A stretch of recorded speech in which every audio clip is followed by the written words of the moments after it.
What do Teletubbies, a priest dad, and a rage-fueled zombie apocalypse have in common? Apparently, everything. 28 years later, Cold opens with one of the most bizarre and gripping intros I've seen in years, and somehow, it works.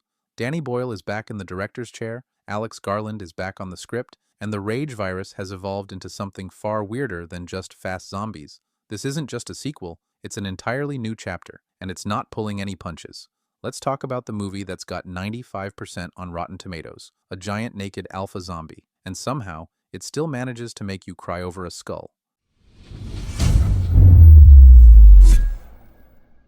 After a chilling opening in the Scottish Highlands, we jump forward to, 28 years later. The UK has been quarantined, Europe is safe, NATO patrols the surrounding waters, and anyone who steps foot on the island, they're not coming back. We meet Spike, a 12-year-old boy living on Holy Island with his father Jamie and his sick mother Isla. Their isolated community lives off the land, using bows and arrows to survive, and the time has come for Spike's first trip to the mainland. The mission? Kill an infected. What follows is a harrowing journey through a decaying England, now overtaken by nature, crawling with mutated zombies, and haunted by something much bigger, the Alphas. And through it all, Spike goes from scared kid to unlikely survivor, dragging us with him through grief, betrayal, cults, and one very memorable doctor played by Ralph Fiennes. Let's talk about what 28 years later absolutely nails. First off, the tone. The film manages to balance eerie quiet with explosive terror. The rage virus is still terrifying, but this time around, it's evolved. We get a variety of infected types, including the grotesque gray crawling creatures that slurp worms off the ground. It's disgusting, creative, and somehow sad. Then there's the Alpha. This thing isn't just a monster, it's a presence. And yes, he seriously needs pants, because damn! Alfie Williams as Spike really holds his own. While some viewers might think his acting is hit or miss, I thought he captured the emotional confusion of a kid thrust into survival, and his arc? Legitimately satisfying. Ralph Fiennes as Dr. Kelson is a standout, equal parts creepy, comforting, and tragic. His Memento Mori bone garden and skull pyramid is a visual metaphor that hits hard. There's a moment where he calmly helps Spike clean a skull, and it's somehow more emotional than most Oscar bait dramas. Did you know this entire film was partially shot on an iPhone 15 Max? A nod to the original's guerrilla style, and honestly, it pays off. The visuals feel raw, grounded, and eerily intimate. Also, props for keeping the action practical where it counts. The arrow kills, the fire sequences, even the Aurora Borealis backdrop during a chase. All of it looks stunning and surreal.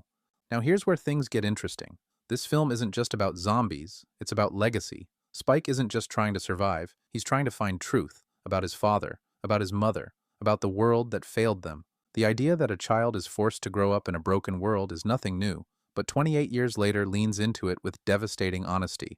Watching Spike cradle his mother's skull and place it atop a pyramid of the dead is one of the film's most haunting images. And yet, it's strangely beautiful.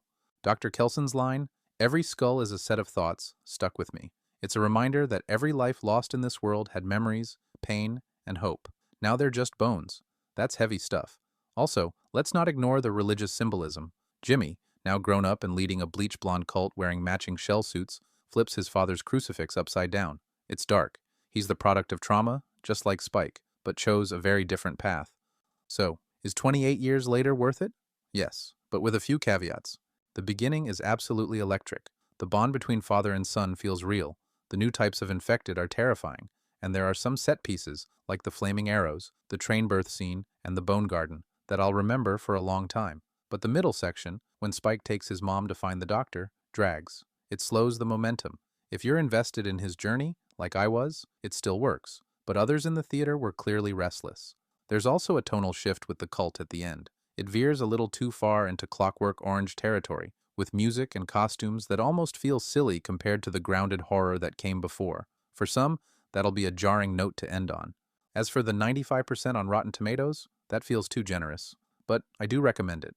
It's not perfect, but it's ambitious, emotional, and visually gripping, and it sets the stage for a wild trilogy ahead, with 28 years later the Bone Temple, already on the way. Oh, and someone please get the Alpha some trousers. Please, I beg you, I'm begging you. What would you do if your world was ruled by infected monsters, and the only way to survive was to grow up way too fast? Let me know in the comments. And if you enjoyed this review, hit that like button, subscribe, and don't forget to turn on notifications so you never miss a review. Until next time, keep your arrows sharp, your emotions sharper, and always stay rated.